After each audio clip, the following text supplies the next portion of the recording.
My name is Junnah. I'm Greek. I was born in Germany and I grew up in a very strict, traditional Greek Orthodox family. We grew up almost as other Muslim families would raise their children. Our families wanted to guarantee that we would be brought up in a Christian way, in the Orthodox way. We always went for vacation all together, and we never split up for vacation. So family vacations were always very nice, and especially our very first vacation in the UAE about 13 years ago. I was like 12, 13 years old, and the first week we stayed in the country, we did a tour all over the UAE. And it was on a Friday when we were on the way to a souk. Suddenly the adhan came on for the her time, for the prayer time. And everything stopped. People stopped their cars, took their prayer rugs and just go out and pray on the streets. The sound of the adhan was something that changed something inside of me. And subhanAllah, I don't know what it was, but it never left me, kind of. It changed something and it stayed. And I just wanted to know what it means, what it actually says. I was a person that I did not want to hear the subject death at all. I didn't want to hear about death. I used to leave conversations when it comes to death, and I never attended funerals. My uncle died in front of my eyes, taking his last breath, and that was the thing that changed a lot inside of me. I just started feeling that this life isn't exactly what I thought it is, and we're investing too much time and energy on things that could be gone in a second time. And because after the death of my uncle, I faced a time where I used to wake up 3 times in the night going to check if my father is breathing, if my mom is still breathing. Constant fear of death because you think that this is the end. That made me strongly start researching again about Islam. I researched before about other religions as well, but I could not find any truth in there or anything that will convince me. When I started reading about Islam, I found all the answers that I could not find in my own religion. The fact where I got really convinced was when I read the biography of Prophet Muhammad sallallahu alaihi wasallam.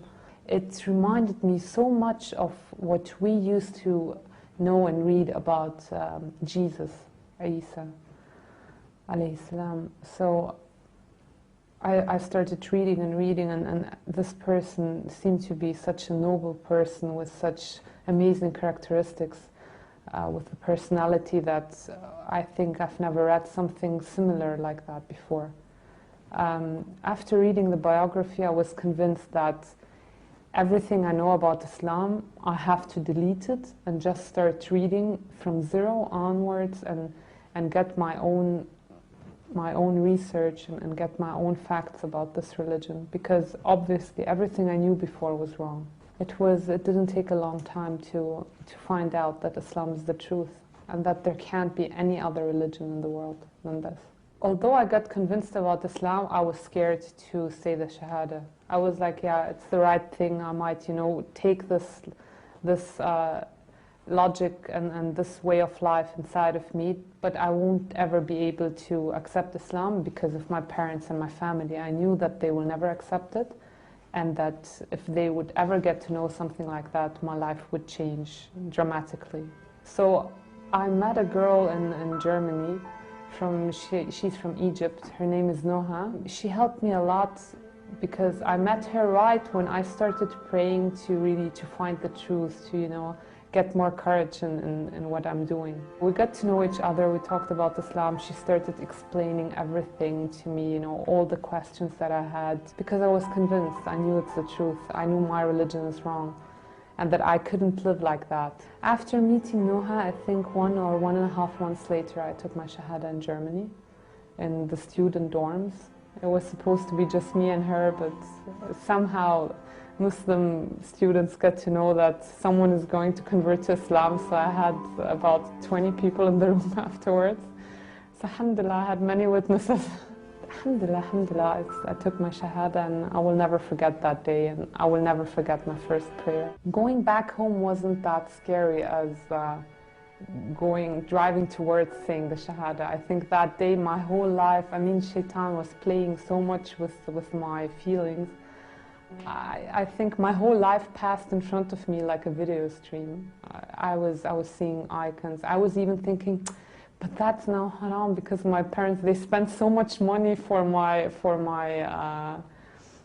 the party of my baptism, you know, that's the whole party. I was thinking really weird things, I don't know. So yeah, after taking my Shahada, I was completely calm. I think I never slept that well as that night. Alhamdulillah. And then what I remember very well was the first morning, because I woke up and I know I have to pray Fajr. And I don't know where to pray Fajr because my family's in the house. No one knows I'm a Muslim. And now I have to hide somewhere. Obviously, I can't hide in the bathroom to pray. My room is not, it's just a loft, so I can lock a door. So I went down the basement and I prayed in my father's gym room. And I could hear him, I was praying. And although in prayer, especially after I took my Shahada, my prayer was like, you could enjoy every second. It used to take half an hour for me to finish one prayer. Although I didn't even know how to say all the words right. But I could hear my dad's footsteps coming down. I know the door is locked, but I was like, what if he wants to come in? What would I do? What should I do with the prayer rug, with the abaya? I was scared so much. And this hiding for the prayer was kind of stressful sometimes because you had to keep in the time. But alhamdulillah, it was an amazing period of time. Right after my Shahada, it was a very nice time. These 6 months where my family didn't know, and I had all the time to improve my knowledge about Islam because I knew that the time will come where my parents know and the questions will start. 6 months later, my family kind of figured that something has changed. My mother found a week or two later that she found my abaya and my prayer rug, and she was completely convinced that I had converted to Islam. They hoped while taking me to Greece and I won't have my friends there anymore and I might forget about Islam and they will be able to get me back. After they find out that I converted to Islam, my mother asked me to leave the house. She told me that I'm not their daughter anymore. She was crying and she was screaming. She was asking me how I could do something like that to them and how I could accept a religion like that, a bad religion, how I could leave Christ and accept a person like Muhammad who used to hit and do and wars and blood and things that is not true, and she doesn't know, she doesn't have knowledge about it at all. And in that stage she's so angry and you can't talk to her, you can't make her relax and calm down, and you just feel so helpless. And there is nothing worse than seeing your mother crying because of you, because of something that you decided to do in your life. So she asked me that day to leave the house. She gave me my things and she said I have to leave the house. She does not have a daughter. I died for them, and even if she dies, she does not want me to go and visit her in her grave. She doesn't want to have anything to do with me anymore.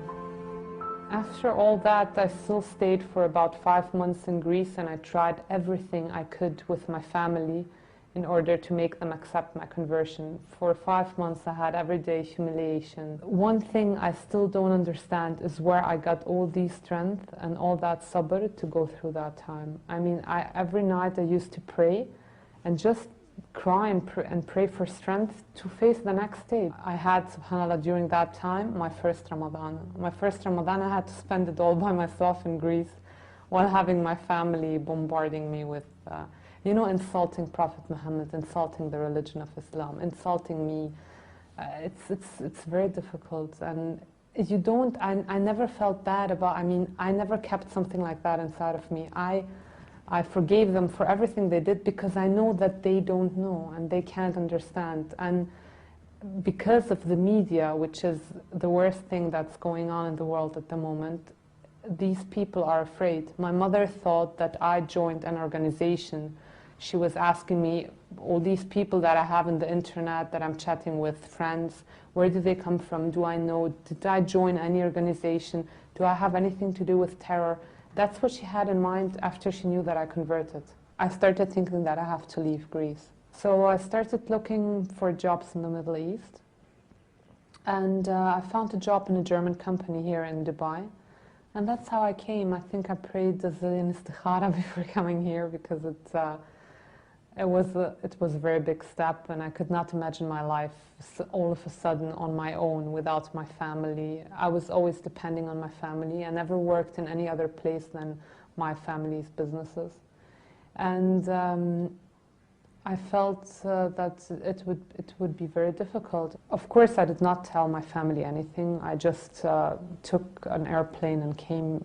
Hours before my flight, I told my sister that I'm leaving. So I just took an airplane and I came here with just a few euros in my pocket. And I don't know, honestly, again, where I got the strength and the courage to just leave everything and come. Alhamdulillah, I faced very difficult times. It was tough, but I never regret any step that I took in the path of Islam, never. And if it would happen again, I would do exactly the same things again. And I'm very happy I'm here, and I can live as a Muslim freely.